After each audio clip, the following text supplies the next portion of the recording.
ఇతను నుండి వద్దులేండి పాస్టర్ గారు అని లేదు ఎడదా బైబిల్ అని చెప్పి తీసుకున్నాడు. తీసుకొని తీరా చూస్తే ప్రకటన గ్రంథం తప్ప మిగతా ఏమీ లేవు. ఏముంది? ప్రకటన గ్రంథం తప్ప.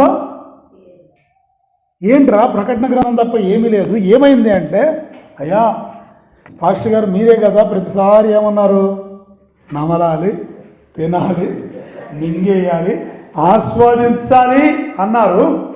అందుకని రోజు 2-3 పేజీలు ఆది కాండం దగ్గర నుంచి యూదా రాసిన పత్రిక వరకు నెల రోజుల్లో మొత్తం తినేశాను పాస్టర్ గారు అన్నాడు. ఇక ఏం మిగిలింది? ప్రకటన గ్రంథం మిగిలింది. ఒకవేళ పాస్టర్ గారు కనుక చూడకపోయింటే ఆ ప్రకటన గ్రంథం కూడా తినేసేవాడే. అలా తినమన్నాడా? అతనికి అట్లా అర్థమైందా? కాబట్టి మనం అలా కాదు, బాగా ఇంటి దగ్గర ఏం చేయాలి? బైబుల్ చదవాలి. ఉదయాన్నే లేయగానే అద్దం ముందు నిలబడతారు కదా, అద్దం ముందుకు వెళ్ళి ఏం చేస్తారమ్మా? ఉదయం లేయగానే చెప్పండి. ఉదయం లేయగానే అద్దం ముందు నిలబడతారా లేదా?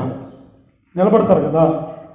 అద్దం ముందు నిలబడి మిమ్మల్ని మీరు చూసుకున్నప్పుడు మీ శరీరంలో ఉన్న లోపాలన్నీ ఆ అద్దం మీకు చూపిస్తుంది.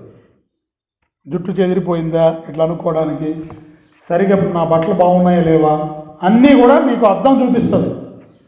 నువ్వు ఎలా ఉన్నావో రూపానికి నిన్ను చూపిస్తుంది.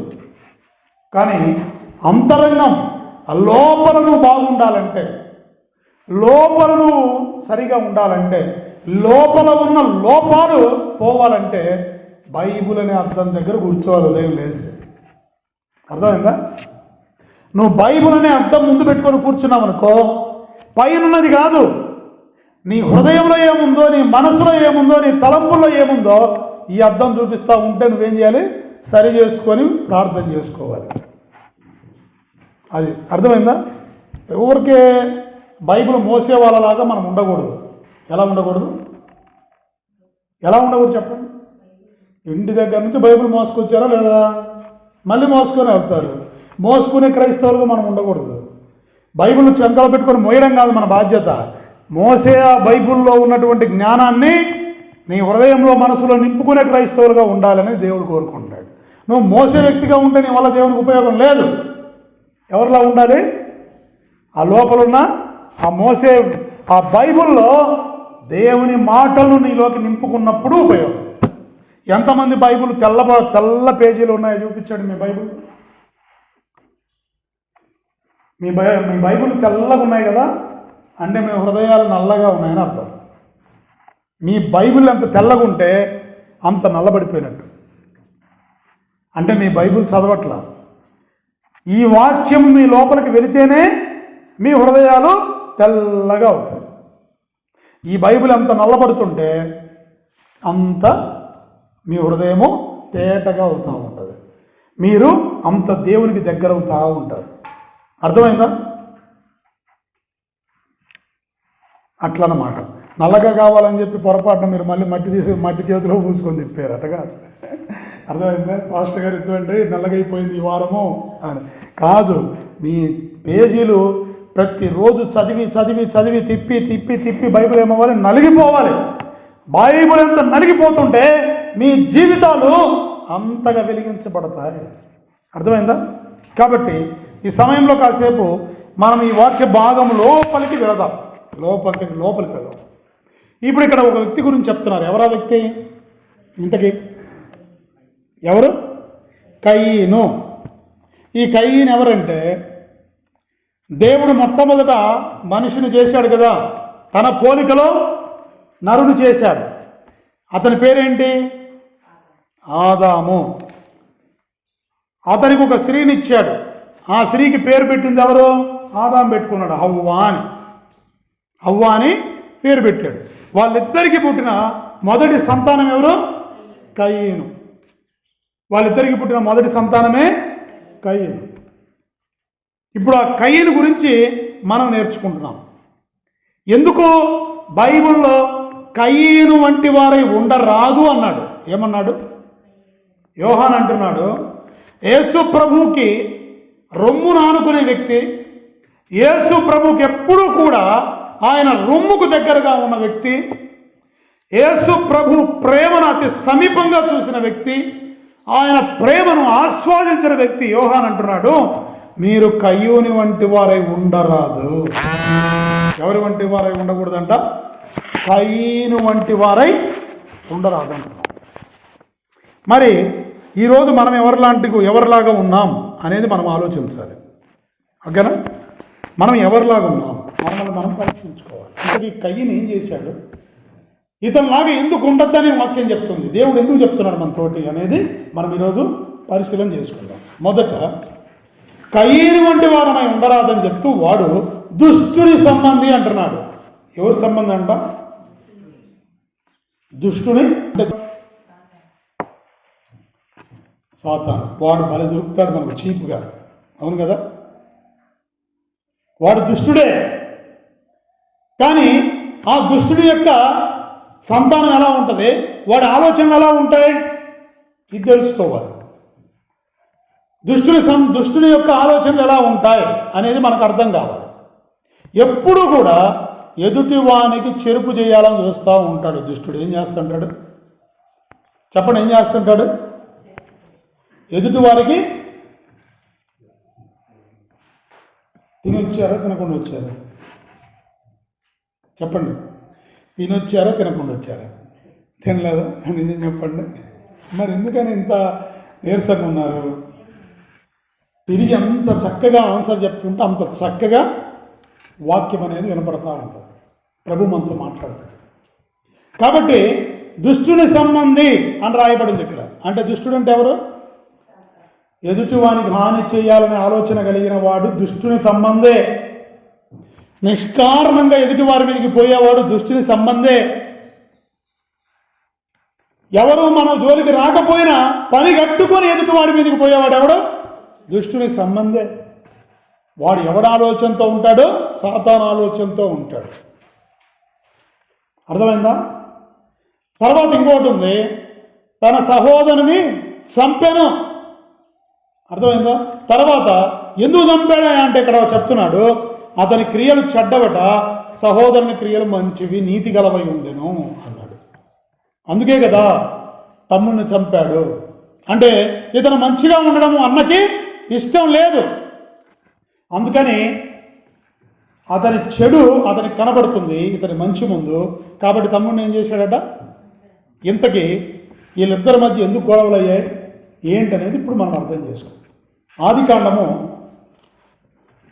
4వ అధ్యాయం. ఆదికాండము 4వ అధ్యాయంలో మొదటి వచనం నుంచి మనం చూద్దాం. ఆదాము తన భార్య అయిన హవ్వను కూడినప్పుడు ఆమె గర్భవతి కయీనును కని, యెహోవా దయ వలన నేను ఒక మనుష్యుని సంపాదించుకున్నాను. నేను ఎవరి దయ వలన? దేవుని దయ వల్ల, యెహోవా దయ వల్ల నేను ఒక మనుష్యుని కొన్నాను నేను. అవునా? అంటే ఇప్పుడు ఈ కయ్యను పెద్ద కొడుకు, ఇంట్లో మొదటగా పుట్టినవాడు. ఎవరు ఇతను చెప్పండి? పెద్ద కొడుకు, మొదటిగా పుట్టినవాడు. ఏమేమంటుంది చెప్పండి? యెహోవా దయ వలన ఎంత గొప్పగా పొంగిపోయింటుంది చెప్పండి. దేవుడి నుంచి దూరమై, ఆజ్ఞ అతిక్రమించి, వద్దన్న పండు తిని, వద్దన్న పని చేసి, దేవుడి నుంచి దూరమై సాతాను యొక్క అధికారంలోనికి, అంటే దేవుడిచ్చిన అధికారాన్ని మొత్తం ఎవరికి అప్పగించాడు? మనిషి సాతానుకు అప్పగించేసి దేవుడి నుంచి దూరమై ఎక్కడున్నారు? బయటకు వచ్చేసారు కదా, దిగంబరులు అయిపోయారు కదా, పాపంలో ఉన్నారు కదా. దేవుడి నుంచి దూరమై వారు ఎలా ఉన్నారట? పాపంలో పడి ఉన్న మానవుడిగా మారిపోయాడు. అటువంటి వాళ్ళకి దేవుడు ఆజ్ఞ ఇచ్చాడు, తీసుకున్నాడు మళ్ళీ వెనక్కి. దేవుడు కొన్ని ఇచ్చాడు. ఏంటి? తన పోలికలు నరుణ్ణి చేయక మునిపే అన్నీ ఇచ్చేశాడు. ఏమని? సూర్యుని ఇచ్చాడు, చంద్రుడిని ఇచ్చాడు, గాలిని ఇచ్చాడు, చెట్లు అన్నీ ఇచ్చాడు. ఇప్పుడు మనిషి తప్పు చేశాడని చెప్పి అవన్నీ వెనక్కి తీసేసుకున్నాడా? ఎందుకని తీసుకోలేదు చెప్పండి? ఎందుకని తీసుకోలేదు? చెప్పండి. మనమైతే ఏం చేస్తాం? మన మాట వినకపోతే ఏం చేస్తాం? వెనక్కి తీసేసుకుంటామా లేదా? మన మాట ఎదుటోడి కనుక వినలేదనుకో ఏం కావాలి? లాగేసుకోవాలి, ఇచ్చేయి. కానీ దేవుడు అటువంటి వాడు కాదు. ఆయన ఇచ్చేవాడే కానీ తీసుకునేవాడు కాదు. ఎంత ప్రేమిస్తున్నాడు మనిషిని అంటే, తనకు బాధ కలిగించినా, మానవుడు దూరమైనా, తాను ఏదైతే మాట ఇచ్చాడో దాన్ని దేన్ని కూడా మళ్ళీ వెనక్కి ఆయన తీసుకుంటాడు. అంత ప్రేమిస్తున్నాడు నిన్ను. కానీ మనమేమో ఆయనతో సమయాన్ని కూడా గడపడానికి అసలు టైమే. రోజంతటిలో 24 గంటలు టైం ఉంటే 8 గంటలు పని చేసుకోబోయా, 8 గంటలు నిద్రబొమ్మ, మిగతా 8 గంటల్లో 4 గంటలు నువ్వు ఉదయం సాయంత్రము నువ్వు రెడీ అవ్వడానికి నీ పనులు చక్కబెట్టుకోమ్మా. మిగతా 4 గంటలు ఎవరికి కేటాయించాలి చెప్పండి? అమ్మా, ఎవరికి? దేవునితో కేటాయించాలి కదా. మరి కేటాయిస్తాను. ఆ సమయం కూడా టీవీల ముందు కూర్చొని సీరియళ్ళు అనవసరమైన ఎన్నో చూస్తున్నారు రోజు. మరి మన కుటుంబంలో చీకటి ఎందుకు ఉండదు చెప్పండి? చీకటి వెళ్ళాలంటే ఏం వేయాలి? లైట్ వేయాలి. వెలుగు వస్తే చీకటి ఉంటుందా? ఉండదు. కానీ లైట్ ఆఫ్ చేసుకొని కూర్చుంటాం మనం ఇళ్ళల్లో. ఇంకా మరి చీకటి కాక ఏముంది? ఒకరిని చూసి ఒకరు, తల్లిని చూసి పిల్లలు, పిల్లలను చూసి కుటుంబంలో ఎవరికి వాళ్ళే దేవుడికి చోటు ఇవ్వకుండా దూరంగా ఉన్నప్పుడు కుటుంబంలో సమాధానం ఉంటుందా? కుటుంబంలో అన్ని ఇబ్బందులే కదండి, ఏముంటుంది? కాబట్టి వెలుగు వద్దని కోరుకునేది ఎవరు? మనమే కోరుకుంటాం. అంటే ప్రభువుని రాకుండా అడ్డగిస్తుంది ఎవరు? మనమే.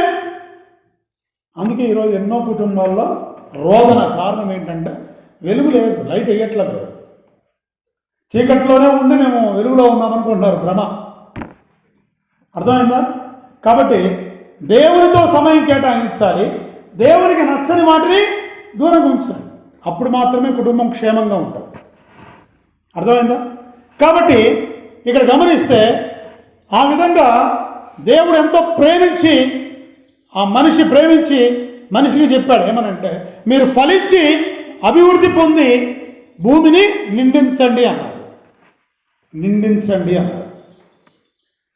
కాబట్టే స్త్రీ ఏం చేయాలి? కనాలి. అందుకే దేవుడు ఏదైతే చెప్పాడో ఆ విధంగా సమస్య సృష్టి నడుస్తూ ఉందంతే.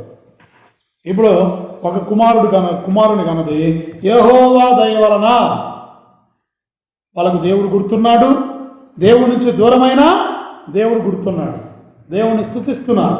యెహోవా దయ వలన నాకు ఒక కుమారుడు కలిగాడని దేవుని స్తుతిస్తుందా? మరి దేవుని దయ వలన నేను కుమారుని సంపాదించానని చెప్పి అంత సంతోషపడిన ఆమె జీవితంలో ఏం జరిగింది అంటే, ఆ సంతోషం ఎక్కువ కాలం నిలబడ్డా. ఎందుకు? దేవుని దయ వలన కుమారుని సంపాదించుకున్నాననుకున్న ఆ కుమారుడే ఒక దుష్టుని సంబంధిగా మారిపోయాడు. ఎవరు? కయ్యను. పెద్ద కొడుకు, కుటుంబానికి పెద్ద కొడుకు అయ్యుండి, కుటుంబంలో మొదటి సంతానం అయ్యుండి, ప్రథమ ఫలం అయ్యుండి, దేవునికి విరోధమైన వాడు, దేవునికి విరోధముగా నడుచుకుంటున్నవాడు. అర్థమైందా? దుష్టుని సంబంధిగా మారుతున్నాడు. ఎన్ని ఆశలు పెట్టుకుంటారు వాళ్ళు? పెద్ద అబ్బాయి అంటే మొదటి సంతానం కదా. కానీ మా ఇంట్లో కూడా మా అమ్మ మా నాన్న, నేను వాళ్ళకి వివాహమైనాక 7 సంవత్సరాలకు పుట్టాను. నేను చాలా గారాబంగా పెంచారు. కానీ ఆ కుటుంబానికి ఏ రోజు పనికి రాలేను. నా 33 సంవత్సరాల వయసు వచ్చేంత వరకు నేను ఏ రోజు వాళ్ళకి పనికిరాను. ఇంకా వాళ్ళ పోలీస్ స్టేషన్ల చుట్టూ అక్కడ ఇక్కడ రకరకాలుగా తిప్పాను. కానీ దేవుడు ప్రేమించి నన్ను రక్షించుకొని లోకంలోంచి విడిపించి ఈరోజు వాళ్ళ కోసం ప్రార్థన చేసే స్థితికి ప్రభు తీసుకొచ్చాడు. అర్థమైందా? ఒకప్పుడు ఉపయోగం లేని చెట్టు ఈరోజు ప్రభు నన్ను ఏం చేశాడు? ఉపయోగపడే విధంగా మారుస్తూ వస్తున్నాడు. కానీ కయ్యను చూస్తే దుష్టుని సంబంధిగా ఉండి ఏమాత్రం ఉపయోగం లేని వాడిగా మారిపోతా ఉన్నాడు. ఇప్పుడు మిమ్మల్ని అందరినీ అడిగి ఒక ప్రశ్న ఏంటంటే, మీరు దేవునికి ఉపయోగపడే వ్యక్తులుగా ఉన్నారా? చెప్పండి. దేవుడు ప్రేమించి మిమ్మల్ని ఈ భూమి మీద జన్మింపజేశాడు. తల్లి గర్భంలో మిమ్మల్ని ఉంచి ఈ భూమి మీద పడి మీరు ఈరోజు ఇంత వయసయ్యే వాళ్ళగా ఉండడానికి కారణం ఏంటంటే ప్రభు కృప. దేవుడే సమస్తమును జరిగించువాడు. ఆయన చెప్పిన మాట ప్రకారమే మనము ఈ లోకంలో ఉన్నాం. మరి మన వలన దేవునికి ఉపయోగం ఉందా? ప్రశ్నించుకోండి. నీ కుటుంబంలో నీ వలన ఉపయోగం ఉందా? ఏమ్మా పిల్లలు, మీ వల్ల మీ కుటుంబంలో సంతోషం ఉందా? లేకపోతే మీ తల్లిదండ్రులు ఎప్పుడు మిమ్మల్ని కోప్పడాలా? ఎట్లుండాలి? పొద్దున్న లేస్తే తల్లిదండ్రులు సంతోషపడే పిల్లలుగా ఉండాలి. బైబిల్ చదవాలి, ప్రార్థన చేయాలి. కుటుంబం కోసం ఎలా ఉండాలంట? ఆ కుటుంబంలోకి వెళ్ళగానే సమాధానం కనిపించాలి. కానీ సమాధానం లేకుండా ఏం కనిపిస్తున్నాయి? అన్నీ సమస్యలే. అవునా? కారణం ఏంటి చెప్పండి? దేవునితో సంబంధాన్ని పెంచుకోకుండా తెంచుకుంటున్నాం మనందరం. అదే వచ్చిన సమస్య. సంబంధాన్ని పెంచుకోవాలంటే ప్రతిరోజు ఇంట్లో బైబిల్ చదవండి, కుటుంబ ప్రార్థన ఉండాలి. ఉదయం సాయంత్రం. ఎంతమంది చేస్తున్నారు కుటుంబ ప్రార్థన? చెప్పండి. ఎంతమంది చేస్తున్నారు కుటుంబ ప్రార్థన? మేము చేసుకుంటాం అనేవాళ్ళు చెప్పండి. చేస్తారమ్మా?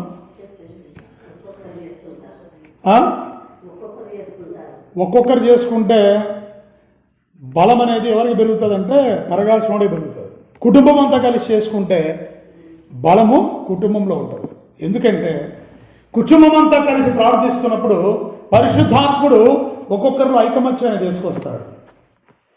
ఎవరెవరు హృదయాల్లో వ్యతిరేకత ఉందో, ఒకరి మీద ఒకరి కోపం ఉందో ఒప్పుకొని విడిచిపెట్టేటట్టు ప్రభు ప్రార్థన నేర్పిస్తాడు. అలా కుటుంబం అంతా కలిసి ప్రార్థిస్తే అద్భుతాలు జరుగుతాయి. దేవుడు ఆ కుటుంబాలని బాగు చేస్తాడు. అలా కాకుండా వంటగదిలో ఒకరు, పడగదిలో ఒకరు, రోడ్డు మీద ఒకరు, సెల్లులు పట్టుకొని వీధి మూలలో ఒకరు, బయట మంచాల మీద ఒకరు, ఇలా ఎవరికి నచ్చినట్టు వాళ్ళు దేవునికి దూరంగా ఉంటే అది ప్రార్థించడం అనరు. కాబట్టి ఎలా ఉండాలి? నీ కుటుంబం కట్టబడాలంటే, నీ జీవితంలో ఆత్మీయ ఎదుగుదల కావాలంటే, నీ కుటుంబంలో ఉన్న పరిస్థితులు మార్పు చెందాలంటే, నీ కుటుంబంలో ఉన్న ప్రతి అవరోధాలన్నీ కూడా జయించబడాలి. నేను జయించాలి అనుకుంటే మొట్టమొదటి చేయాల్సిన పని కుటుంబంలో ఐకమత్యం రావాలి, కుటుంబంలో ప్రార్థన ఉండాలి. ఇది జరగాలి. కయ్యను చెడిపోవడానికి కారణం ఏంటో తెలుసా? ఏమో దేవుణ్ణి స్తుతించింది మంచిదే, కానీ ప్రార్థన జీవితం కనపడ్డంలా. యెహోవా దైవంలో ఒక మనుషుని నేను సంపాదించుకున్నానంటుంది కానీ, కన్నాను సంపాదించుకున్నానంటుంది కానీ దేవునికి దగ్గరగా పోవడం అలాగో. కానీ అదే కుటుంబంలో చిన్న కొడుకు ఎవరు? హేబేలు రెండవ వాడు. ఎవరు? రెండవ వాడు. కానీ ఇతను ఎలా ఉన్నాడట? తర్వాత ఆమె అతని తమ్ముడకు హేబేలును కనెను. హేబేలు గొర్రెల కాపరి. హేబేలు ఏం చేసేవాడట? గొర్రెలను కాసేటవాడు. మరి కయ్యూను ఏం చేసేవాడు? భూమిని సేద్యపరిచేవాడు. చూడండి, కయ్యూను భూమిని సేద్యపరచువాడు. కయ్యూనేమో భూమిని సేద్యపరుస్తున్నాడు, హేబేలేమో గొర్రెలను కాసుకుంటున్నాడు. అయితే వీరిద్దరి మధ్య ఘర్షణ ఏమైందో మనం గమనిస్తే, హేబేలు దేవునికి దగ్గర అవుతున్నాడు, కయ్యూను దేవునికి దగ్గర అవుతున్నట్టు కనపడుతున్నాడు కానీ, దేవుణ్ణి ఎరిగినవాడిగా కనపడుతున్నాడు కానీ దేవునికి హృదయంలో చోటు ఇవ్వట్లా. చూడండి, కొంతకాలమైన తర్వాత కయ్యూను పొలం పంటలో కొంత యెహోవాకు అర్పణగా తెచ్చను. ఇంతకీ వీళ్ళిద్దరికి ప్రభు తెలుసో తెలియదా? దేవుడు తెలుసుగా, ఇద్దరికి తెలుసు. అంటే అర్పణ చెయ్యాలి, అర్పణ ఇవ్వాలని కూడా తెలిసి వీళ్ళకి తెలిసే కయ్యూను పంట పొలంలో కొంత అర్పణగా తీసుకొచ్చాడు. హేబేలు కూడా ఏం చేశాడంటే తన మందలో తొలిచూలున పుట్టిన వాటిలో కొవ్విన వాటిని కొన్ని తెచ్చాను. తొలిచూలు ఈ గొర్రెల మందల్లో నుంచి, ఆ మందలో నుంచి ఏం తీసుకొచ్చాడంట?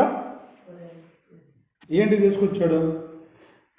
కొన్నింటిని ఏం తెచ్చాడు? ఇంతకీ తొలిచూలు అంటే అన్న మీకు తెలుసు కదా. తొలిచూలు అంటే ఏంటి? మొదటిగా తొలి చూలు అంటే మొదటిగా పుట్టుంటాయి కదా. గొర్రెలు కనేటప్పుడు జాగ్రత్తగా పరిశీలన చేసి అది కుంటిది కానీ గుడ్డిది కానీ కాకుండా వాటిని తీసుకొచ్చి అర్పిస్తారు. అది పాత నిబంధనలో ఉన్న పద్ధతి మొత్తం. అవునా?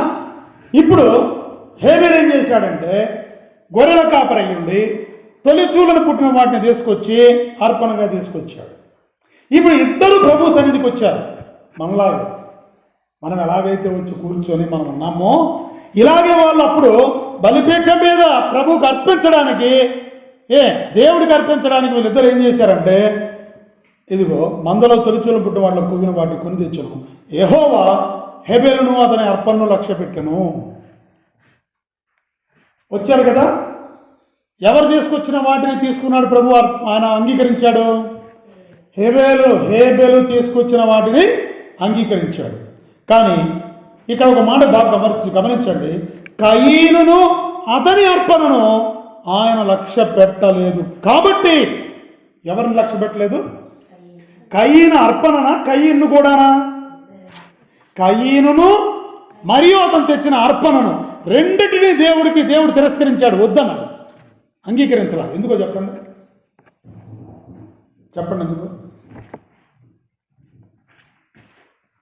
ఎందుకో చెప్పండి. హేబెలేమో గొర్రెలను అర్పణగా తీసుకొచ్చాడు, గొర్రె పిల్లల్ని దేవుడు అంగీకరించాడు. ఇతనేమో పంట పొలంలో కొంత భాగం తీసుకొచ్చాడు, కానీ అతన్ని అంగీకరించలేదు, అతను తెచ్చినది అంగీకరించాలి. ప్రభుకి ఇష్టం లేదు. మళ్ళీ ఇద్దరు దేవుడి సన్నిధికి వచ్చారు, ఇద్దరు దేవుడి దగ్గరికి వచ్చారు, దేవుడి సన్నిధికి వచ్చారు, కానీ దేవుడు అంగీకరించాల. ఎందుకని చెప్పండి. ఈ విషయం మీకు అర్థమైతే ఇక మీరు ధన్యులే. ఈ విషయం మీకు అర్థమైందంటే ఇక మీరు ధన్యులే. ఈ రోజు నుంచి దేవుని సన్నిధిలోకి ఎలా రావాలో మీకు అర్థమైపోద్ది. ఈ రోజు నుంచి మీ అర్పణ అంటే మీ ప్రార్థన, మీరిచ్చే కానుకైనా సరే దేవుడు అంగీకరించే విధంగా ఎలా ఉండాలో ఈరోజు అర్థమైపోద్ది. చాలామంది మేము దేవునికి ఇస్తున్నాం అనుకుంటారు, పరిచర్యకి ఇస్తున్నాం అంటారు. కానీ అది అంగీకారమా కాదో ఎవరికి తెలియదు కదా. ఇస్తున్నాం అంతే. ఎందుకు అంగీకారం కాదు అనేది ఈరోజు తెలియాలి. కయీను అంగీకరించలేదు, అతని అర్పణను అంగీకరించలేదు దేవుడు. కానీ హేబెలు తెచ్చిన వాటిని అంగీకరించాడు. వెంటనే కయీనుకి ఏమొచ్చిందంటే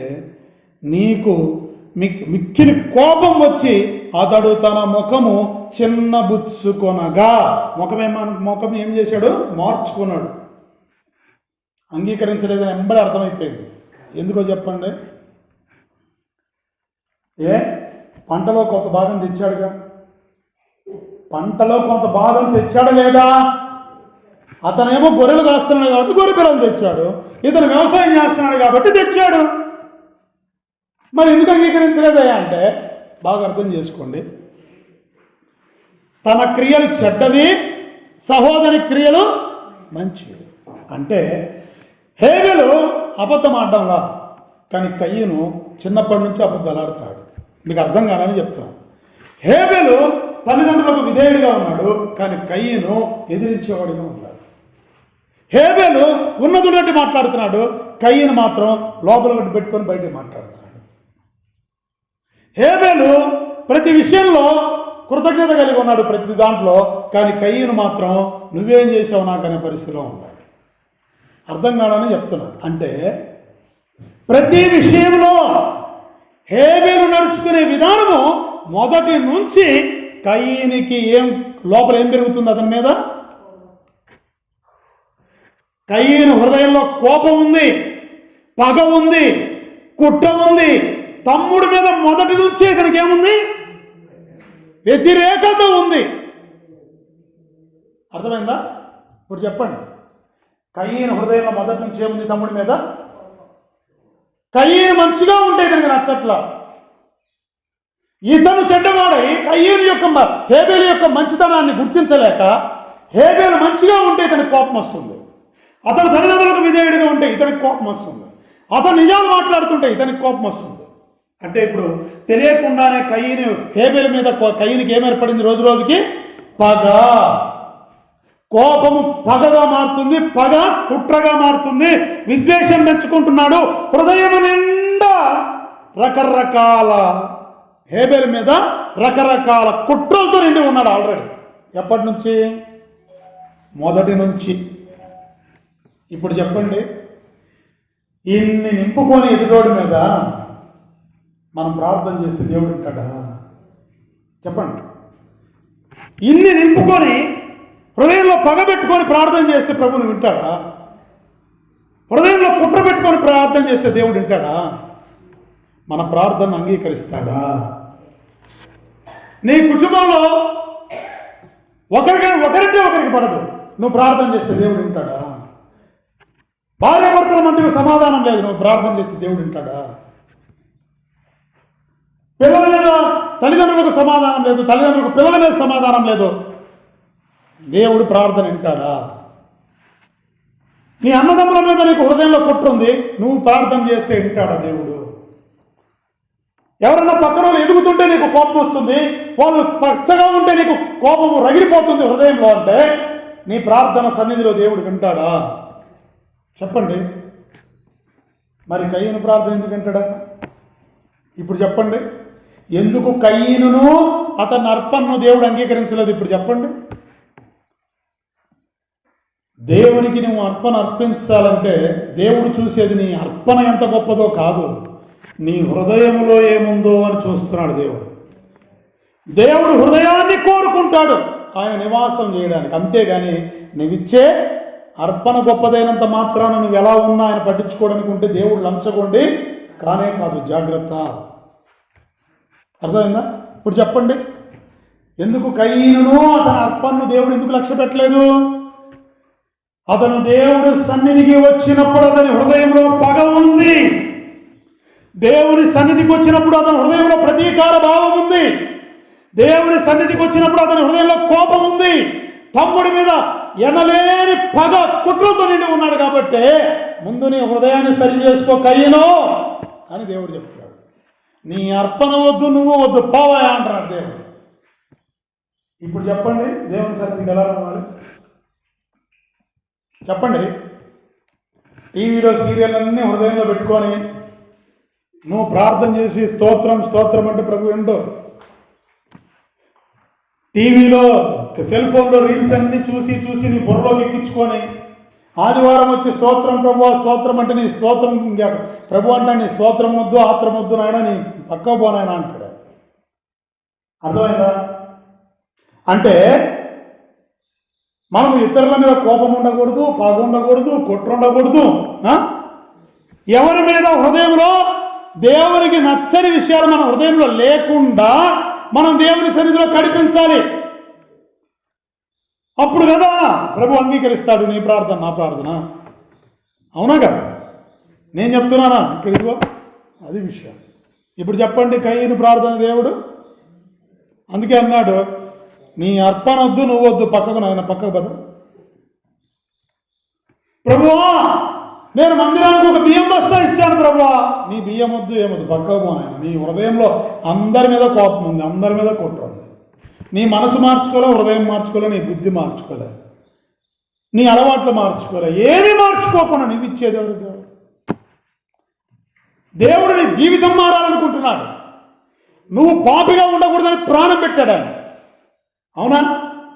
నీ హృదయాన్ని నువ్వు మార్చుకోకుండా నువ్వు పాపంలోనే ఉండి నేను అవిస్తాను ఇస్తానంటే ప్రభు అంటాడు, నువ్వు రక్షింపబడ్డం నాకు ముందు ముఖ్యం, నువ్వు ఏమి ఇవ్వకపోయినా పర్లేదు రా బాబు అంటాడు. నీ బుద్ధి మారడం నాకు ముఖ్యం, నువ్వు నాశనం అయిపోకూడదని నీ కోసం ప్రాణం పెట్టింది, అది పక్కన పెట్టి నువ్వు నాశనం అయిపోతూ ప్రభువా నేను అది ఇస్తా అంటే ప్రభు అంటాడు, అవన్నీ అవసరం లేదు, నువ్వు ఇవ్వకపోయినా నష్టం లేదు. తర్వాత విషయం, ముందు నీ జీవితం నాకు ఇవ్వకుండా నువ్వు ఏదో ఇస్తానంటే నాకెందుకు? నువ్వు అందుకే కయ్యను అవసరం లేదు, కయ్యను అర్పణ అవసరం లేదు దేవునికి. అర్థమైందా? ఇప్పుడు చెప్పండి, ఎవరి మీద కోపాలు ఉన్నాయి మీకు మీరు ఒక్కసారి ఎవరి మీద కోపాలు ఉన్నాయి?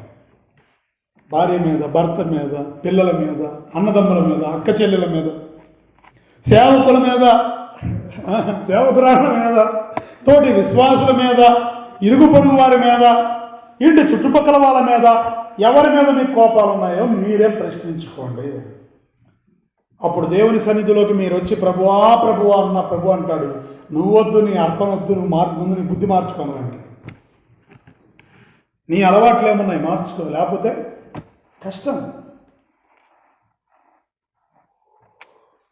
దేవుడికి అయిష్టమైన పాపము నీలో పెట్టుకొని దాచుకొని నువ్వు ఎంత ప్రార్థన చేసినా మందిరంలో కనబడినా ప్రయోజనం లేదు.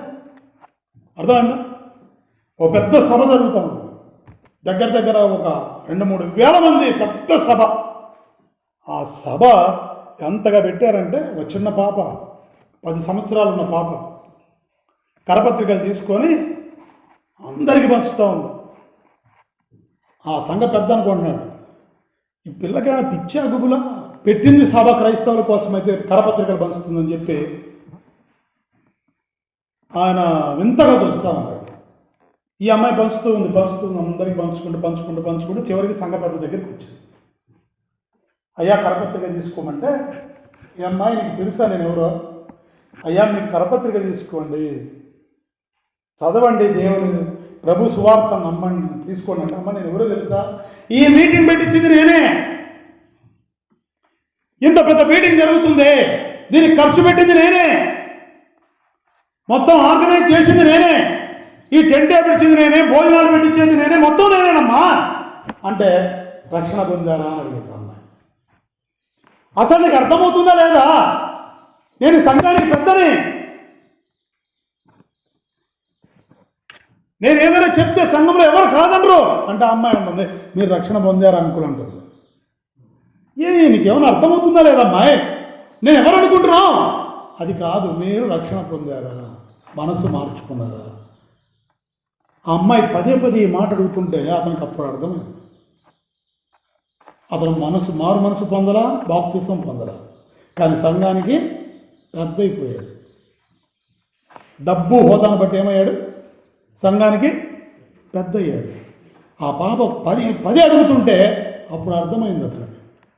రక్షణ లేకుండా, మనసు మార్చుకోకుండా, బుద్ధి మార్చుకోకుండా, బ్రతుకు మార్చుకోకుండా, పాపాన్ని విడిచిపెట్టకుండా యేసయ్యకి ఇష్టంగా ఉండడం అసాధ్యం. ఎంత పెద్ద మీటింగులు పెట్టించినా, ఎంతమంది భోజనాలు పెట్టించినా, ఎంతమందికి దాన ధర్మాలు చేసినా, ఎవరికి ఏం చేసినా రక్షణ నేను పొందకుండా ప్రభువు నన్ను పరలోకంలో చేర్చుకోడు అని అప్పుడు అర్థమైందా? వెంటనే క్షమాపణ వేడుకొని దేవుణ్ణి అదే సభల్లో ఫస్ట్ ఈయన బాప్తిసం పొందాడు. అర్థమైందా? కాబట్టి ముందు ఏం మారాలి మనం? దేవుడు ఏం మార్చుకోమంటున్నాడు? బ్రతుకు మార్చుకోవాలి, జీవితాన్ని మార్చుకోవాలి. అర్థమైందా? కాబట్టి ఎలాంటోడట? చిన్న పుచ్చుకున్నాడు, కోపం వచ్చింది, మిక్కిలి కోపం వచ్చింది. ఎందుకు? వాడికి తెలుసు నాకు హేబేలు మీద కోపం ఉంది, నాకు లోపల వీడి మీద ఫస్ట్ వీడు ఇట్లాంటోడే, ఇదిగో వీడి అర్పణ అంగీకరిస్తాడు దేవుడు అని నాకు తెలుసు. అంటే వీడికి ఏం తెలుసు? వీడి అర్పణ దేవుడు అంగీకరించడానికి సంగతి కూడా తెలుసు. ఎందుకంటే ఉదయం నిండా ఏముంది? కుట్ర, పగ అన్నీ నిండి ఉన్నాయి. కాబట్టి ఈరోజు ఆదివారం దేవుడి సన్నిధిలో కూర్చుని నీవు ప్రశ్నించుకో, ఈ రోజుతో నీకెవరి మీద కోపం ఉన్నా, నీ మీద ఎవరికి కోపం ఉన్నా, ఎవరి మీద పగ ఉన్నా, కుట్ర ఉన్నా, ఏమున్నా సరే ఈ రోజుతో అవన్నీ ఏమైపోవాలి? తీసేసుకొని వెళ్ళిపోవాలి. ఇక్కడ మీరేం చేయాలి? వదిలేసి ప్రభువుకి అప్పగించి క్షమించి దేవుని క్షమాపణ పొందుకొని వెళ్ళాలి. లేకపోతే కయ్యంలాగా అవుతారు. జాగ్రత్త, నేను చెప్పట్లా, అర్థమైందా? లేదంటే కయ్యంలాగా అవుతారు, మీ ఇష్టం. ఇక్కడ చెప్తా ఉన్నాడు ఏమంటా? కోపకి ముఖం చిన్న పుచ్చుకున్నాడు, ముఖం నల్లగా పెట్టుకున్నాడు, ఇంకా పక్కకు తిరుక్కొని. అంతే కదా, సంఘంలో కూడా మనం ఎట్లా ఉంటాం?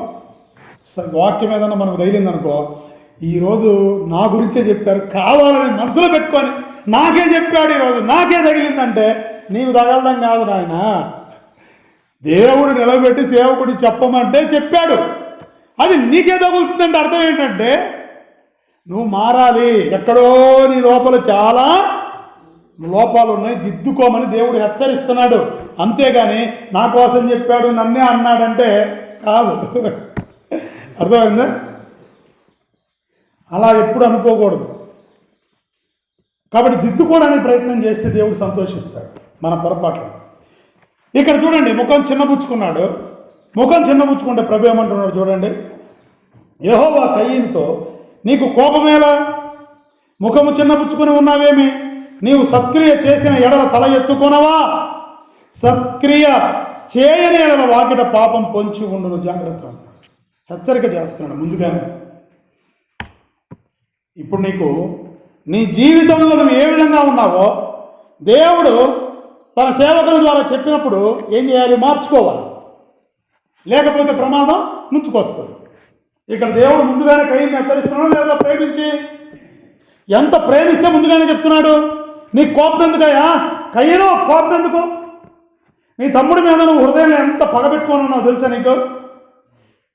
నువ్వు మంచి పని చేస్తే తలెత్తుకుంటావు కదా, సత్క్రియ మంచి పని, కానీ నువ్వు చేసేది మంచి పని కాదు, నువ్వు చేస్తున్నవి మంచివి కాదు అన్నాడు. నీ క్రియలు బాగలేవు, దిద్దుకోమన్నాడు దేవుడు. తల ఎత్తుకోవాలంటే నువ్వు సత్క్రియ చేసి రా అంటున్నాడు. నీ క్రియలు దిద్దుకో అంటున్నాడు. ప్రేమించి ముందుగానే ప్రమాదం జరగబోతుందని దేవుడు ముందుగానే హెచ్చరించాడు. ఈరోజు మనకు హెచ్చరిస్తే ఎంతమంది మారుతున్నామో చెప్పండి? మనకు దేవుడు ముందుగానే హెచ్చరిస్తున్నా సరే మనం మారుతున్నామా? మారకపోతే ప్రమాదమే వస్తుంది, జాగ్రత్త. ఇక్కడ చూడండి, దేవుని హెచ్చరిక. ఈ వంతెన బలహీనంగా ఉంది, దీని మీద 500 టన్నుల మించి బరువు వెళ్తే ఏ వెహికల్ అయినా, ఏ లారీ అయినా పడిపోద్ది, బ్రిడ్జి కూలిపోద్ది అని చెప్పి బోర్డు పెట్టారు. ఇప్పుడు ఆ బోర్డు చూసి కూడా పోయాడంటే వాడు పడేసి వచ్చాడు. తప్పెవరిది? లారీ వాడిదే కదా, ఎందుకంటే చూసి కూడా పోయాడు. ఆ వంతెన అలా ఉందని బోర్డు పెట్టలేదు అనుకో, తప్పెవరిది? గవర్నమెంట్. ఎందుకంటే బోర్డు పెట్టుంటే వాడు పోయేటోడు కాదు. ఇక్కడ దేవుడు హెచ్చరిస్తున్నాడు ప్రతి విషయంలో, ముందే హెచ్చరిస్తున్నాడు ప్రతి ఒక్కరిని. దేవుని మందిరంలోనికి వచ్చిన మనతో ప్రభు చెబుతున్నాడు, ఈ ప్రమాదంలో ఉన్నావు జాగ్రత్త, నీ జీవితాన్ని మార్చుకో. ఇదిగో ఈ ప్రమాదంలో ఉన్నావు జాగ్రత్త, నీ బ్రతుకు మార్చుకొని ప్రభు మనతో చెప్పినప్పుడు దిద్దుకుంటే ఆ ప్రమాదాన్ని తలపెట్టేవాడు దూరం వెళ్ళిపోతాడు. దుష్టుడు మన జోలికి రాడు, ఎందుకంటే మనం దిద్దుకున్నాం కదా, ప్రభు క్షమించేస్తాడు. కానీ కయ్యను ఎంత మూర్ఖుడో చూడండి, ఎంత మూర్ఖంగా ప్రవర్తించాడో. నీవు చేసే వాకిట పాపము పొంచి ఉండను. నీ హృదయంలో పగ పెట్టుకుంటే నీ ఇంటి వాకిట పాపం ఉంటుంది, జాగ్రత్త. నీ కోసమే కనిపెట్టుకుంటుంది, బయటకు వస్తే మింగాలి. నీ హృదయంలో కుట్ర పెట్టుకుంటే ఎవరి మీదైనా నీ కుటుంబంలోనే సమస్యలు మొదలైతాయి, జాగ్రత్త. నువ్వెవరి మీదైనా మత్సరం ఉంటే, కుళ్ళు ఉంటే, ఎవరినైనా అకారణంగా నువ్వు నీ హృదయంలో వారి మీద పగ పెంచుకుంటే నీ ఇంట్లోనే పాపం పొంచి ఉంటుంది వాకిటి దగ్గర, ఎవరో ఒకరిని మింగడానికి, జాగ్రత్త అని దేవుడు అంటున్నాడు. అందుకని దేవుని సన్నిధిలో నీ ప్రవర్తన ఎలా ఉండాలి? జాగ్రత్తగా చూసుకోవాలి. నువ్వు ఎలా వస్తున్నావు నీ ఆ గడపల నుంచి లోపలికి వచ్చేటప్పుడు? నీ హృదయంలో ఏముంది? నీ కుటుంబం వాళ్ళ హృదయాల్లో ఏమున్నాయి? ఎవరితో అసమాధానంగా ఉన్నావు? ఆదివారం వచ్చేసరికి మరుసటి రోజుకే, ఆదివారం కూడా సమాధాన పడుతూ రావాలి మనం లోపలికి. ఎంత మందితో అసమాధానం ఉందో ఒకసారి లెక్కేసుకుంది. మరి మనం దేవునికి ఇష్టంగా ఉన్నామా? దేవుడు కయ్యని హెచ్చరించాడు, జాగ్రత్త అంటే నీ ఎడల దానికి వాంఛ కలుగు, నువ్వు దాన్ని ఎరుగువు. పాపానికంట కయ్యను పట్ల వాంఛ కలిగిందంట. ఎందుకు? వీడిని పాడు చేయాలి, వీడిని నాశనం చేయాలని పాపం కంకణం కట్టుకుంది. ఇంకా ఎందుకు తెలుసా? దేవుడి హెచ్చరించిన కయ్యని హృదయంలో తమ్ముడి మీద క్షమాపణ కలగల. తమ్ముడిని క్షమించలేకపోతున్నాడు, తమ్ముడి మీద కోపం తగ్గట్లా. ఇడేంట్రో ఇంత మంచిగా ఉన్నాడని చెప్పి తగ్గట్లా. మనల్ని చూసి లోకంలో వాళ్ళు కూడా క్రైస్తవులు అంటే ఇంత మంచిగా ఉంటారా అని మన మీద కోపం వస్తుంది. కానీ నిజంగా మనము వాక్యానుసారంగా బ్రతికితే వాళ్ళు మనల్ని చూసి ఆశ్చర్యపోవాలి. అట్లా బ్రతకాలి క్రైస్తవుడు అంటే. కానీ మనం ఎట్లా ఉంటాం? ఆదివారం మాత్రం పావురంలాగా తెల్లగా ఉంటాం, బయటికి వెళ్తే ఎలా ఉంటాం చెప్పండి? మనం చూసి క్రైస్తవులు అనుకుంటారా లేకపోతే ఏమనుకుంటారు? లోకంలో ఉన్నవన్నీ కావాలి మనకి. లోకంలో వాళ్ళు ఏది చేస్తే మనం అవి చేస్తాం. బంధువులు పోకూడదు, మన దగ్గర నుంచి బంధువులు పోకూడదు, చుట్టాలు మన దగ్గర నుంచి ఎవరు స్నేహితులు వాళ్ళు ఏది చెప్తే క్రైస్తవులు అయి ఉంటే వాళ్ళు చెప్పినవన్నీ చేయడానికి సిద్ధపడతాం. ఎందుకంటే ఎక్కడ మమ్మల్ని వదిలిపెట్టి అందరూ వెళ్ళిపోతారు. కానీ దేవుడు అట్లా కాదు కోరుకునేది. నీ పరిశుద్ధతను నువ్వు కాపాడుకుంటే ప్రభువు నీకు తోడుంటాడు. అందరు వెళ్ళిపోయినా, ఎవరు లేకపోయినా ప్రభువు తోడుంటే నీ జీవితం మంచిగా ఉంటుంది, లేదంటే లేదు. కానీ ఎలా ఉందాం మనం ఆలోచన చేయండి. పాపమట వాడిని ఇక పట్టుకొని కంకణం కట్టుకుని నాశనం చేయాలి. కయ్యిందని పొంచి ఉంది, అతని పట్ల వాంఛగలిగింది. దానికి దేవుడు హెచ్చరించాడు. హెచ్చరిక ఖాతరు చేశాడా? లేదు. చూడండి, అది అయిపోయినాక ప్రభు చెప్పాడు కదా, నువ్వు ప్రమాదంలో ఉన్నావు, జాగ్రత్త, నువ్వు నెక్స్ట్ ఏం చేస్తావని చెప్పాడు ఆల్రెడీ. కయ్యను తన తమ్ముడైన హేబేలుతో మాట్లాడాను. వారు పొలములో ఉన్నప్పుడు కయ్యను తన తమ్ముడైన హేబేలు మీద పడి అతన్ని చంపాను. ఏం చేశాడు? మొత్తానికి ఏం చేశాడు? దేన్ని చంపాడు? మనసు మార్చుకోవాలా, బుద్ధి మార్చుకోవాలా.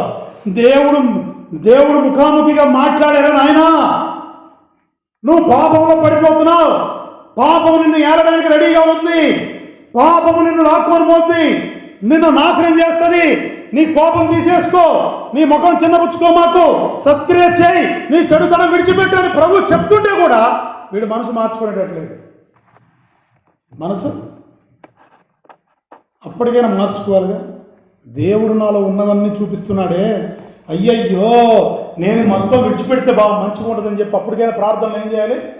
నన్ను క్షమించయ్యా అని చెప్పి తమ్ముడి దగ్గరికి పోయి, అరే నీ మీద నేను కోపం పెంచుకున్నమాట నిజమేరా, దేవుడు నాతో మాట్లాడాడు, నేను ఒప్పేసుకున్నాను, ఇక ఈ రోజు నుంచి నీకు నాకు కోపం వద్దురా అని చెప్పి అనాలిగా.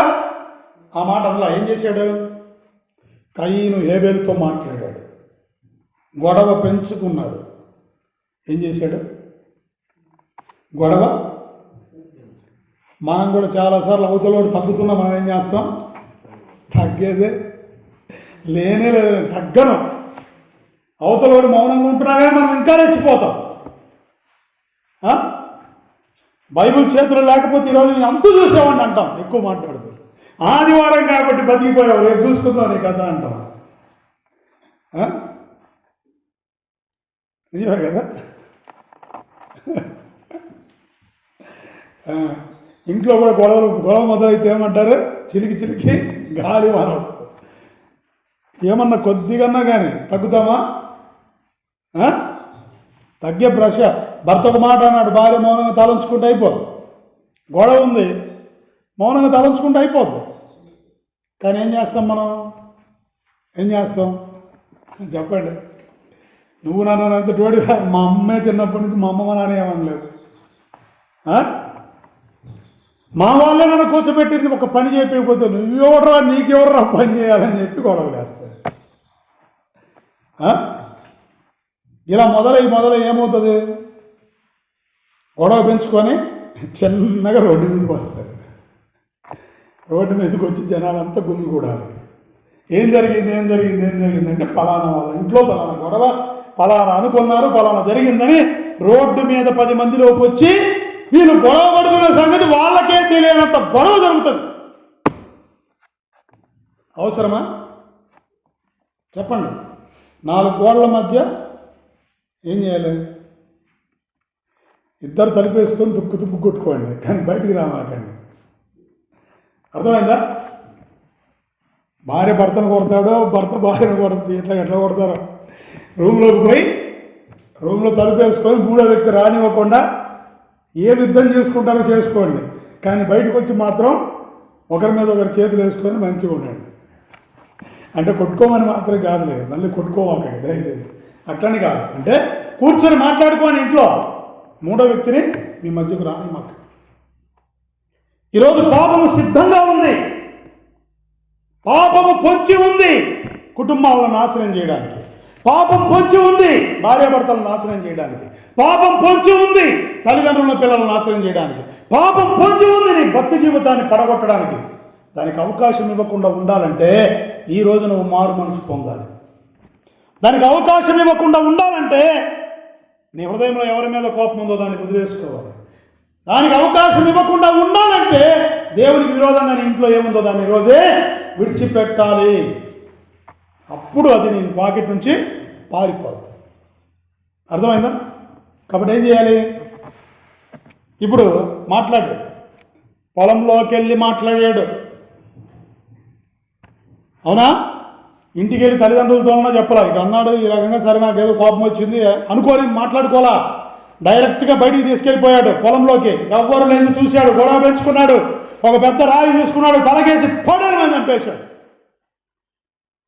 ఇప్పుడు హేబేల్ని చంపేశాడు, అయిపోయింది. దేవుడు హెచ్చరించాడా లేదా? మా అందరికీ ప్రశ్న, దేవుడు ముందుగా హెచ్చరిక చేశాడా లేదా?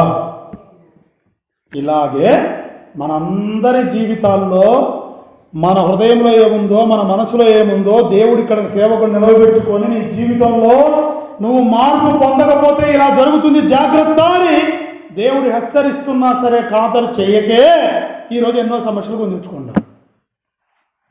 అర్థమైందా? ఎందుకు కుటుంబంలో ప్రశాంతత లేదు, నెమ్మది లేదు, సంతోషం లేదు అంటే వాకిట పాపం పొంచి ఉంది, జాగ్రత్త. దేవుడు హెచ్చరిస్తున్నా మీ మనసు మార్చుకోలేకపోతుంది, దుష్టుడికి అవకాశం ఇస్తారు. కాబట్టి హేబేలుతో మాట్లాడినాడు. పొలంలో ఉన్నప్పుడు కయ్యను తన తమ్ముడైన హేబేలు మీద పడి అతన్ని చంపెను. మొత్తానికి దేవుడు హెచ్చరించితే అప్పుడే గన మనసు మార్చుకుంటే ఇంత సమస్య వచ్చేది కాదు. మొత్తానికి హత్య చేసేసాడు, చంపాడు. ఇప్పుడు చూడండి జరిగింది ఏంటో. యెహోవా నీ తమ్ముడైన హేబేలు ఎక్కడున్నాడు? ఎవరిని అడిగాడు? కయ్యను దగ్గరికి వచ్చి ప్రభు అడిగాడు. ఏమని అడిగాడు? నీ తమ్ముడైన హేబేలు ఎక్కడా అంటే ప్రభువుకు తెలియదా? ఆదామా ఎక్కడా అన్నాడు. ఎందుకు అడిగాడు? చెట్టుచాటు ఉన్న తెలియదు ఆయనకి, తెలుసు. కానీ నీ అంతటా నువ్వు ఒప్పుకొని విడిచిపెడతావేమో అని ఆయన ఆశ. కానీ మనం ఎట్లాంటి వాళ్ళం? మనం ఎలాంటి వాళ్ళని చెప్పండి? నిన్ను కోర్టు బోర్లు నిలబెట్టి అడిగినా చెప్పలేదు, అంతా నిజమే చెప్తాను అంటావు, కానీ ఒక్కటి నిజం చెప్పవు. మన బుద్ధులు అట్లా అండి, నిజమే. ఆదాము ఏం చేశాడు? వాస్తవానికి పొరపాటు జరిగింది. తండ్రి నువ్వు వద్దన్నది అనవసరంగా తిన్నాను, నన్ను క్షమించు ప్రభు అని కాళ్ళ మీద పడి ఉంటావు. ఒకవేళ ఈరోజు మనకి ఈ పరిస్థితి లేకపోతే. కానీ ఏం చేశాడు? చెట్టుచాటు దాక్కొని ఆదామా ఎక్కడా అంటే అతని స్థితి తెలుసుకొని క్షమించమని అడుగుతాడేమో అనుకుంటే, ఇదిగో నువ్వు ఇచ్చావే. ఎవరిచ్చారు? ప్రభువుని అంటున్నాడు, దేవుణ్ణి అంటున్నాడు, ప్రభువుని అంటున్నాడు. ఏమని? నువ్వు ఇచ్చావే, ఇదిగో దీనివల్ల, ఇదిగో ఏమే చేస్తుందంతా. ఎవరి మీద నిందలు వేస్తున్నాడు? నిందలు ఎప్పటి నుంచి మొదలయ్యాయి? పక్కనల మీద నిందలు వేయడం ఎక్కడి నుంచి? ఏదో తోటల నుంచో మొదలైంది. దేవుడికే, దేవుడిచ్చిన భార్యను బట్టి సంతోషించాల్సింది ఇదో ఈమె వల్ల ఏమెవరి మీద చెప్పింది? ఏమా స్త్రీ ఎందుకు పాపం చేసావు, ఎందుకు చేసావు ఆ పని అంటే, అదిగో సర్పం. అప్పుడు ఆమన్నా చెప్తుందా? పొరపాటు అయింది తండ్రి, నేను చేసిన పొరపాటు అంటుందా? తన పాపాన్ని తాను ఒప్పుకోవడానికి ఎవరిలో కూడా మారు మనసు పొందట్లేదు, మనసు మార్చుకోవట్లేదు. తన తప్పులు ఇతరుల మీద మోపుతున్నాడు. స్త్రీ తన తప్పులు ఉన్నాడు, దాని మీద మోపుతుంది, సర్పం మీద. అర్థమైందా? అంటే టోటల్గా మన పొరపాటును మనం విడిచిపెట్టలేక ఇతరుల మీద తప్పు మోపడం అనేది మనలో ఉన్న ఆదాము నుండి వచ్చిన స్వభావం. ఇది ప్రభువు తీసేసినా కానీ ఇప్పటికీ కనపడతానే ఉంది ప్రతి ఇంట్లో. ఈ తప్పు నీ వల్లే అని భార్య భర్తనంటే, భర్త నీ వల్లే అంటే, ఇలా అనుకొని చివరికి ఏమవుతుంది? అయిపోతుంది. సమస్యను వెళ్ళగొట్టట్లా, బ్యాగులు తెచ్చుకొని పుట్టింటికి వెళ్ళిపోతున్నారు. వాస్తవానికి ఇంట్లో నుంచి వెళ్ళగొట్టాల్సింది ఏంటి? సమస్యను వెళ్ళగొట్టాలి. కానీ మనమేమో ఎవరు వెళ్ళిపోతున్నారు? ఇది విషయం. సమస్యలు వెళ్ళగొట్టాల్సింది పోయి మనం బలవంతులుగా మారి దేవుని పిల్లలుగా మనం ఐకమత్యంగా ఉండి సమస్యను తంతే బయటపడి పడాలి. కానీ వీళ్ళు బ్యాగులు తెచ్చుకొని వెళ్ళిపోతారు పుట్టింటికి. అర్థమైందా? కాబట్టి మనము పాపమునకు మన వాకిట తావివ్వకుండా చేసుకోవాలి. ఈ రోజు నుంచి జాగ్రత్త. జరగాల్సింది జరిగింది. సరే ప్రభువు అడుగుతున్నాడు, నీ తమ్ముడు ఎక్కడయ్యా అంటే, నాకేం తెలుసు, నా తమ్ముడికి ఏమైనా కావాలని నేను అంటున్నాడు మళ్ళా. సరే నువ్వు జరిగింది, అయినా దేవుడు నీ దగ్గరికి వచ్చి మాట్లాడుతున్నాడుగా. ఈ విషయం ఎవరికైనా అర్థమైందా? వాస్తవానికి నువ్వు చేసిన మరుక్షణమే దేవుడిని విడిచిపెట్టాలి. కానీ దేవుడు వచ్చాడు మళ్ళీ, యెహోవా అడుగుతున్నాడు ఏమని? అప్పుడు ఆయన ఇదిగో హేబేలు ఎక్కడున్నాడు అంటే, అతని పొరపాటు అతను తెలుసుకుంటాడనే కదా. అప్పటికైనా పొరపాటు జరిగిందయ్యా అని చెప్పాలిగా, నా తమ్ముడిని చెప్పానయ్యా అని చెప్పాలిగా. కానీ ఏమంటున్నాడు చెప్పండి, నా తమ్ముడికి ఏమన్నా నేను కావాలన్నా నాకు తెలియదు బో అంటే అర్థం ఏంటి? తప్పు ఒప్పుకునే మనసు ఇతని దగ్గర లేదు, హృదయం మార్చుకునే మనసు ఇతని దగ్గర లేదు. దేవుడు సేవకుల ద్వారా మాట్లాడే విషయాలను విని హృదయాలు మార్చుకునే బుద్ధి ఉండాలి, కానీ ఎదురు తిరిగే బుద్ధి విశ్వాసుల్లో ఎప్పటికీ ఉండకూడదు. సంఘంలో ఈరోజు నువ్వు జీవితం ఎలా ఉందో పరీక్షించుకోవాలి. మనందరం ఎదురిస్తున్నాడు, అబద్ధాలు ఆడుతున్నాడు, బొంకుతున్నాడు, దేవుడికే అబద్ధాలు చెప్తున్నాడు. నాకు తెలియదు పో, నేనేమన్నా కావాలన్నా అని చెప్పి అనగలే. అప్పుడు ఆయన నీవు చేసిన పని ఏమిటి? ఒకవేళ నీ అంతకు నువ్వు ఒప్పుకుంటే క్షమాపణ ఉండేదేమో, శిక్ష తగ్గేదేమో. కానీ నువ్వు ఒప్పుకోకపోగా, నీ పాపాన్ని విడిచిపెట్టకపోగా నేనేం కావాలన్నా అంటున్నాను, చంపి కూడా. అందుకే దేవుడు ఏమన్నాడు, నువ్వు చేసిన పని ఏంటి ఇప్పుడు చెప్తున్నాడు. తెలియదనుకున్నావా? ఎంత ప్రేమగా మాట్లాడాడండి. ఓ తప్పు చేసిన తర్వాత కూడా దేవుడు మాట్లాడాడుగా, అప్పుడే దిద్దుకోవాలనేగా. ఎంత ప్రేమించే దేవుడో చూడండి మన దేవుడు. బలహీనులమని, మనం పాపంలో ఉన్నామని ప్రేమిస్తున్నాడు. మన పాపంలో నుండి మనల్ని బయటికి తేయడానికి మనల్ని ప్రశ్నిస్తున్నాడు. మరలా ప్రేమించి మనల్ని పిలుస్తానే ఉన్నాడు. ఇంకెంత గొప్ప దేవుడో చూడండి. కానీ మనం ఏం చేస్తున్నాం చెప్పండి? ఒప్పుకుంటున్నామా? విడిచిపెడుతున్నామా?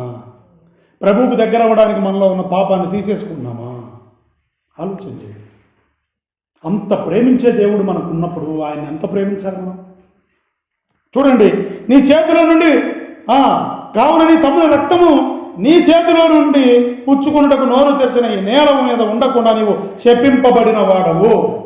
ఒకవేళ అయ్యా కోపంలో నా తమ్ముని చంపానయ్యా అని క్షమించమంటే ఒకవేళ ఎలా ఉండేదో? దేవుడు క్షమించే గురం కలిగిన వాడు కదా. అలా అనకుండా ఏం చేశాడు?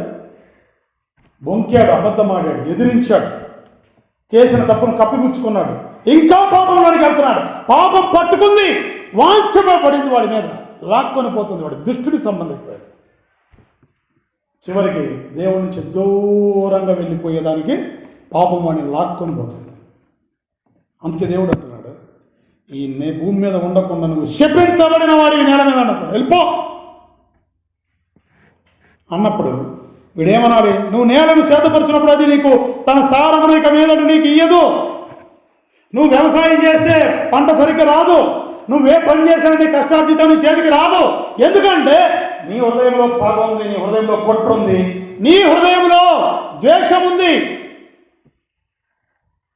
నీ జీవితంలో ఎదుటివారి మీద నీకు ఎన్నో రకాలైన విద్వేషాలు ఉన్నాయి.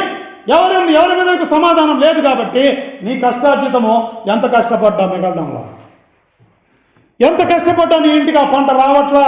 చాలామంది అంటారు ఎంత కష్టపడ్డా చిల్లి సంచులు వేసింది లాగానే అయిపోతుందని. ఎందుకు ఇప్పుడు చెప్పండి ఎందుకో? ఎవరితో మీకు సమాధానంగా లేదు.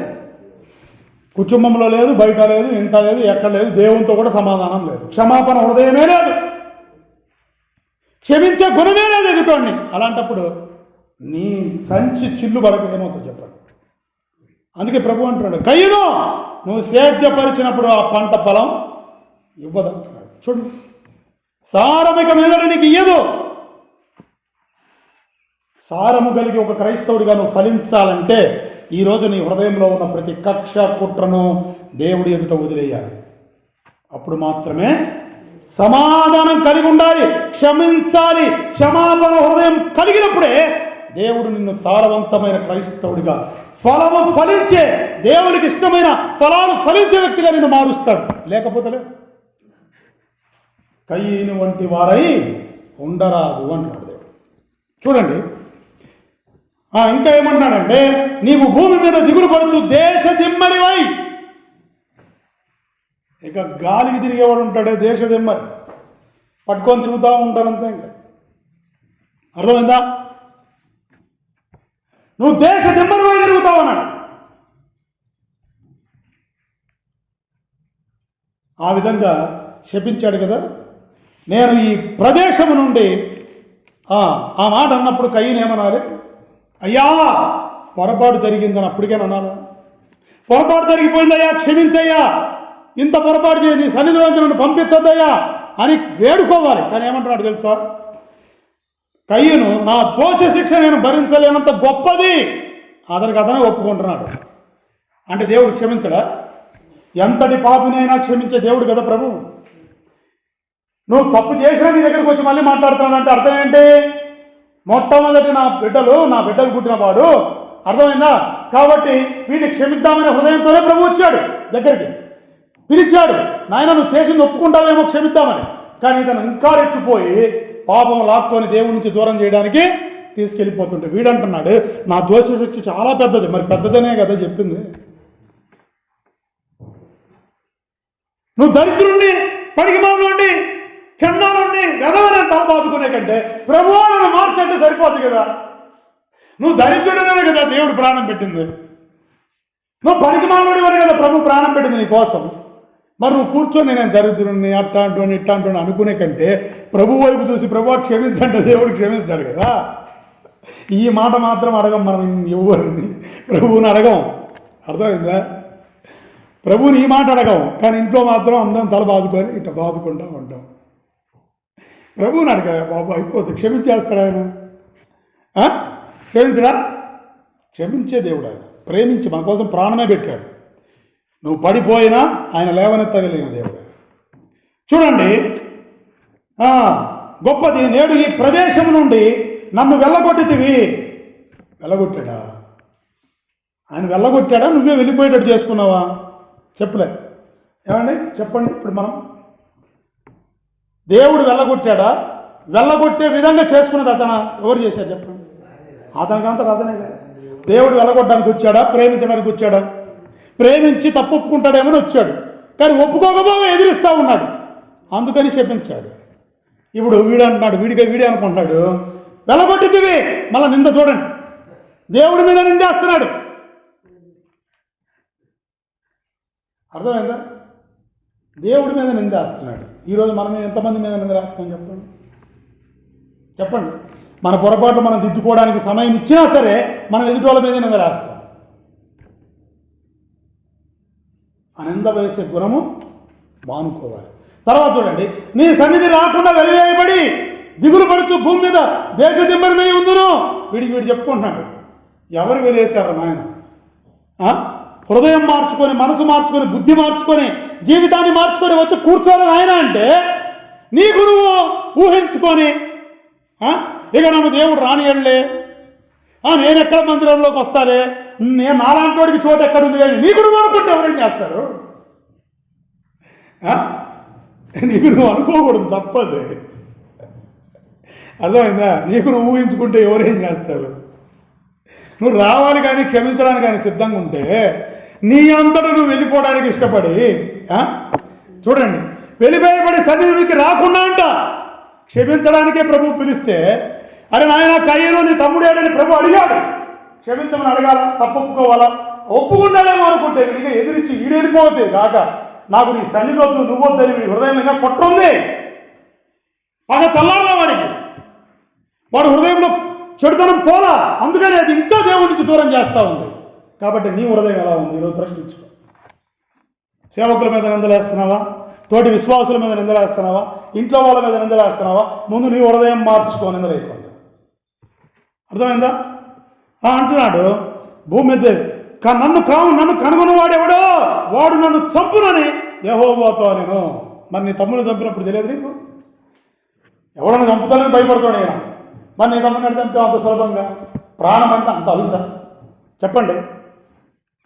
ఏమన్నా ఒక మాట అంటే సార్ ఇంట్లో పోయి గ్యాస్ సిలిండర్ లీక్ చేసుకుంటారు. ప్రాణం అంటే అంత అలుసా?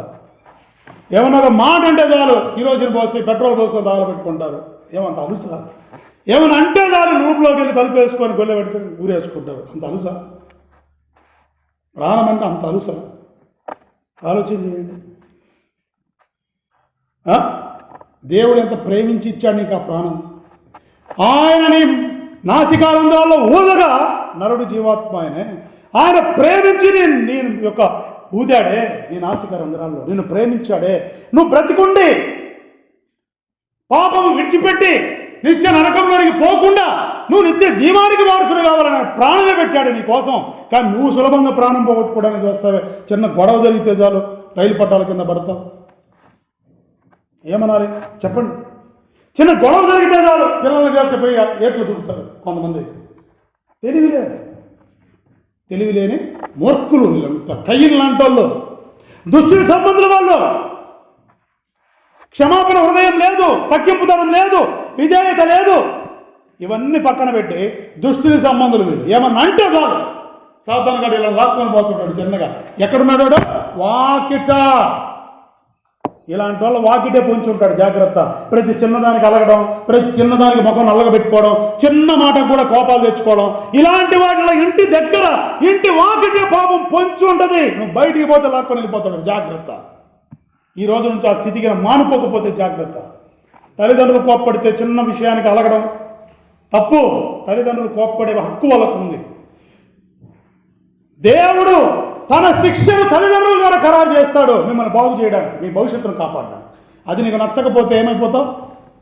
జాగ్రత్త. కయ్యని వంటి వారు అవుతారు. జాగ్రత్త. అర్థమైందా? కాబట్టి ఎలా ఉండకూడదంట? కయ్యని వంటి వారే ఉండరాదు. కాబట్టి అయినా ప్రభు ఏమన్నాడు తెలుసా? అందుకు యెహోవా అతనితో, కాబట్టి ఎవడైనాను కయ్యను చంపిన ఎడల వానికి ప్రతిదండన 7 కలుగును.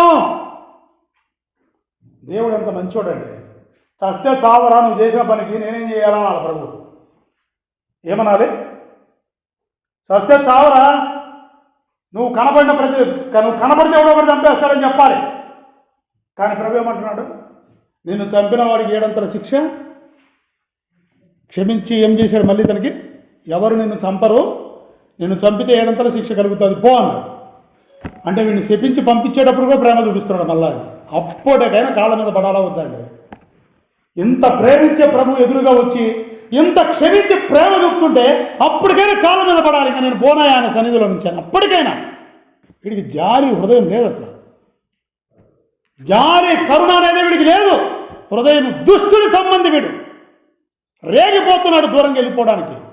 దేవుడి సన్నిధిలోంచి వెళ్ళిపోవడానికి వీడు మోసగాడయి, వీడు పనికి మాలిన వాడై దేవుడి మీద నిందలు మోపుతున్నాడు. వీడు సేవకుల మీద నిందలు మోపుతారు అనేక మంది, విశ్వాసుల మీద నిందలు మోపుతారు అనేక మంది, ఇంట్లో వారి మీద నిందలు మోపుతారు అనేక మంది. వాక్యానికి వ్యతిరేకంగా దేవుడికి నువ్వు దూరం అయిపోతూ ఎవరి మీద నిందలు మోపుతావు? కయ్యను నువ్వు దుష్టుని సంబంధి. జాగ్రత్త అంటున్నాడు దేవుడు. చివరగా చూడండి, మరి ఎవడైనా కయ్యను కనుగొని అతని చంపక ఉన్నట్లు యెహోవా అతనికి ఒక గుర్తు వేసాను. ఏమేశాడు? ఎవరైనా అతను చూసి చంపకుండా ఉన్నట్లు ఏం చేశాడు? అతనికి ఒక గుర్తు కూడా వేశాడు. అంటే నేను ఈ గుర్తు వేశాను, దేవుడే గుర్తు వేశాడు, ఇతని జోలికి వెళ్ళొద్దు. ఇంత శపించాడు కదా, తమ్ముడిని చంపాడు కదా, వాడు కూడా చచ్చిపోవాలని దేవుడు అనుకున్నాడా? ఏమనుకున్నాడు చెప్పండి? ఎంత ప్రేమిస్తున్నాడండి నిన్ను. నువ్వు ఎన్ని విధాలుగా బలహీనంగా ఉన్నా, ఎన్నో విషయాల్లో దేవుడికి నచ్చని విషయాలు చేస్తున్నా, అయినా ప్రేమించి సన్నిధిలోకి రానిచ్చి నువ్వు పశ్చాత్తాపడి ఒప్పుకుంటే నేను క్షమించడానికి, ప్రేమించడానికి సిద్ధంగా ఉన్నాడే. నీకు హాని చేసే వాళ్ళని కూడా దూరం చేయాలని ఉన్నాడే అని ఎదురుగా. అలాంటప్పుడు మనకు మనసు ఉందా? చెప్పండి. మనకు మనసు ఉంటే ఏం చేయాలి? ఈరోజు ఈ వాక్యమైన మీరు హృదయంలో ఏమున్నాయో ఇక్కడ వదిలేసి ఎంటి తేలికగా ప్రశాంతంగా వెళ్ళిపోవాలి ఇక్కడి నుంచి. ఈ రోజు నుంచి ఇంకెవ్వరి మీద కోపము, కక్ష ఉంచుకోకుండా సమాధానంతో పాపము లేని జీవితాన్ని జీవించడానికి అందరితో సమాధానంగా బ్రతకడం నేర్చుకోవాలి. అర్థమైందా? కాబట్టి కయ్యను వంటి వారమై ఉండరాదు. వాడు దుష్టుని సంబంధి, వాడు హృదయంలో పగబెట్టుకున్నవాడు, వాడి క్రియలు చెడ్డవి, వాడు పాపము చేత ఏడవబడినవాడు. వాడిని పాపం వాడిని ఉంచి వాడు ఎందుకు వాంచింది. కాబట్టి పాపము చేత ప్రేరేపించబడే వాళ్ళు మనం ఉండకూడదు. కయ్యను వంటి వారమై ఉండకూడదు. దుష్టుని సంబంధులుగా మనం ఉండకూడదు. దేవుని సంబంధులుగా మనం ఉండాలి. పాపమునకు దూరంగా మనం పారిపోవాలి. పాపమునకు మనము భిన్నంగా, పాపము లేని వారుగా బ్రతకడానికి క్రీస్తు పాదాల దగ్గర మోకరిల్లాలి. అటు కృప ప్రభు మనందరికీ దయచేయును గాక. ప్రార్థన చేసుకుందాం. మోకరించి